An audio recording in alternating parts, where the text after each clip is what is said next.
Today, we are diving into the book Wealthwise to help turn that financial anxiety we all feel sometimes into a super clear, actionable plan for building your wealth right here in Canada. So let's get into it. Does this feel familiar? You're working hard, you're earning a pretty decent income, but somehow that feeling of real financial security just seems out of reach. So, what is actually going on here? To really bring this whole thing to life, we're going to follow the story of Sarah and Michael Chen. Now, they're a fictional couple from the book, but their struggles, they are incredibly real. They've got good jobs, but they're wrestling with the exact same financial pressures that so many young Canadians are facing right now. Their story really kicks off with a massive wake-up call, one that throws them right into the middle of what the book calls Canada's financial paradox. Let's break down what that actually means. Okay, so this right here, this is the exact roadmap from the book that we're going to follow today. It takes us from that first scary moment through building a really solid foundation and all the way to protecting their future. It's the step-by-step playbook to get from worried to, wealthy. So here's the paradox. On one hand, you've got these amazing tools in Canada for building wealth, TFSAs, RRSPs, you name it. But on the other hand, we're all swimming against the current of a housing crisis, inflation that's just eating our paychecks, and a pretty shaky job market.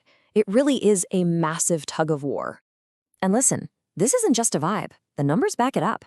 According to Statistics Canada, a staggering 40% of Canadian households don't even have 3 months' worth of expenses saved up.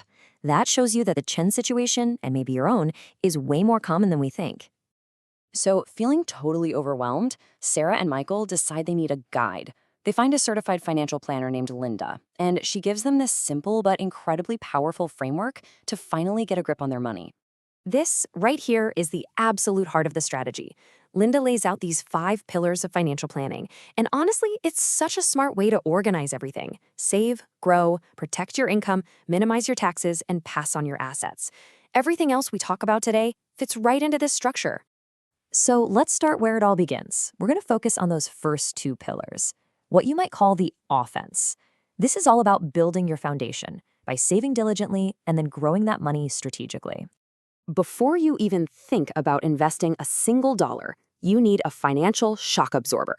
Pillar 1 is all about building that emergency fund. The goal? 3 to 6 months of your essential living costs, just sitting in a high-interest savings account, or a HISA. This is your buffer against all the curveballs life is going to throw at you. All right, next up, the TFSA. Linda calls this the Swiss Army knife of Canadian finance, and for good reason. Any money you put in here can grow completely tax-free. For 2025, you can pop in up to $7,000. Just think about that. Any investment gains you make on that money, the tax man can't touch a single penny. It's an absolute secret weapon for pretty much any savings goal. Then you've got the RSSP, your tax time ally. Here's how it works. The money put in is tax deductible, which means you get a tax break now. The money then grows tax-deferred, and you only pay tax on it way down the road when you take it out in retirement. It's a really powerful long-term play. And for anyone hoping to buy a home one day, there's the FHSA. This thing is a total game changer. It's a hybrid. Like an RRSP, your contributions are tax-deductible. And like a TFSA, your withdrawals are tax-free when you buy that first home. It's literally the best of both worlds, built specifically to help fight that housing crisis. So there you have it, your 3 core tools. The TFSA for that flexible tax-free growth, the RSSP for smart retirement saving, and the FHSA to help you get that first set of keys. These are the fundamental building blocks for any solid financial plan in Canada. Okay, so you've started saving. Awesome. But here comes the really crucial next step, and it's captured perfectly in this quote from Linda. Just letting your cash sit there, it's not enough. With inflation, your money is literally losing its buying power every single day. You have to invest it. You have to make it grow. And this right here is why. Just look at these numbers. It's kind of wild. A single $10,000 investment over 40 years at a 7% return turns into almost $150,000. But bump that return up to 10%, it explodes to over $450,000. That's triple the money from just a small difference in growth. That's not magic. That is the incredible power of compound growth. And here's what that math actually looks like over time. See, it's not a straight line, it's an exponential curve. It's kind of a slow burn at first, and then whoosh, it goes vertical. The growth you see in those later years is just explosive. The biggest takeaway from this? Your most powerful tool isn't money, it's time. Okay, I can hear you thinking it. This is the big one, right? The question that stops so many people before they even start. It's Michael's biggest fear. What happens when the market tanks? What if I lose everything? And that is a totally fair question, so let's tackle it head on. The chart on the left, that shows what we're all afraid of, those scary, sharp drops. But the chart on the right, that gives us the big picture, the long-term view.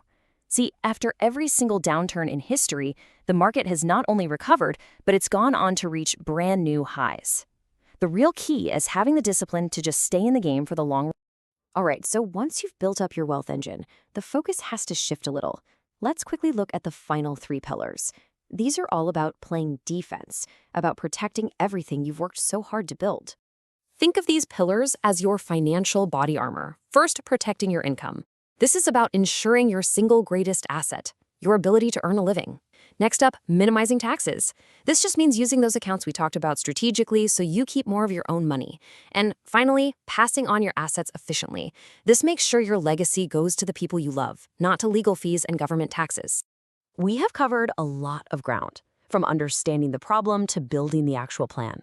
But theory is totally useless without action. So let's bring it all home and focus on the most important part, taking that very first step. You don't have to do everything at once. In fact, you really shouldn't. Just start right here. 1, figure out where your money is actually going. 2, open just one of the accounts we talked about. And 3, start small. Set up an automatic contribution, even if it's just $100 a month. The goal isn't to be perfect. The goal is just to start building the habit. We'll end with this powerful quote from the author Rajesh Chowdhry. Financial freedom isn't some magic finish line that you cross one day. It's a journey. It's the result of the small, intentional choices you make every single day. So the real question is, what small, intentional choice are you going to make today?